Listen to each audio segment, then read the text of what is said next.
তো হ্যাঁ, এখন আমরা আজকে চলে গেছিলাম দ্বিতীয় দিনের শিব ঠাকুরের মাগনে। আর আজকের মাগনে গিয়ে যে এতটা ভালোভাবে সকলের বাড়ি থেকে আমরা সম্মান পাবো বা এতটা ভালোভাবে আমাদের সাথে সকলে উদযাপন করবে, তো এটা কখনো ভাবতে পারছিলাম না। তো শুনুন আজকে আমরা কিভাবে সারাদিনটা কাটালাম আপনার সঙ্গে শেয়ার করি।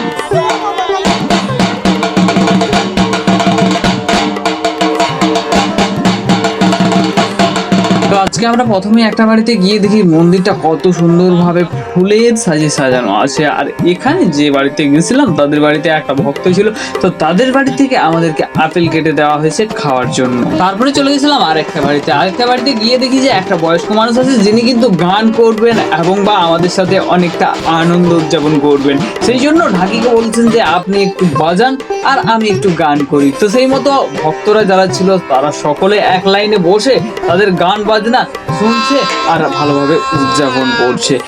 ওরে বাবা বিনা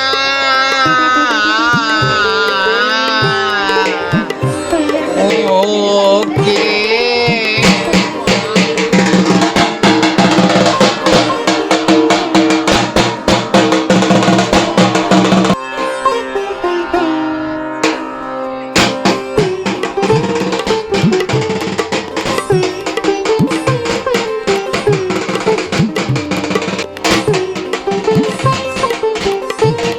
আর এখন যে বাড়িতে আমরা পৌঁছেছি সেই বাড়িতে যে সুন্দর মন্দিরটা আছে হনুমানের মন্দির, তো এটা দেখে আমার অনেকটা ভালো লাগলো যে এতটা সুন্দরভাবে সাজানো মন্দির আমরা দেখতে পাবো। তো তারপরে আমরা চলে গেলাম অন্য একটা বাড়িতে যেখানে আমাদেরকে স্প্রাইট দিয়েছে খেতে। তো সকলে মিলে আমরা কিন্তু একটা করে স্প্রাইট খেলাম। তারপর আমরা প্রতিটা বাড়িতে চাল মাগন করছি। আর এদিকে আমাদের সাথে আরো একজন চলে এসেছে যিনি কিন্তু ঢাকের তালে তালে নাচ আর গান করছে।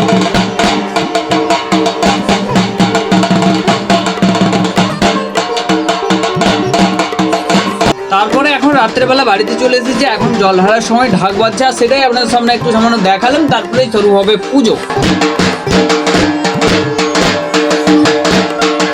এখন এখানে পুজোর প্রস্তুতি চলছে, তো আমি দাদুর সঙ্গে একটু সামান্য সাহায্য করে দিচ্ছি। এখানে আমাদের ভোগ রান্নার কাজ শুরু হয়ে গেছে। এখানে দুধ দিয়ে, কলা পাকা দিয়ে, আবার বাতাসা দিয়ে সব রকম মিশ্রণ করে একটা ভোগ তৈরি করা হয়। আর সেই ভোগ দিয়ে বাবা মহাদেবের পুজো অর্পণ করা হয়।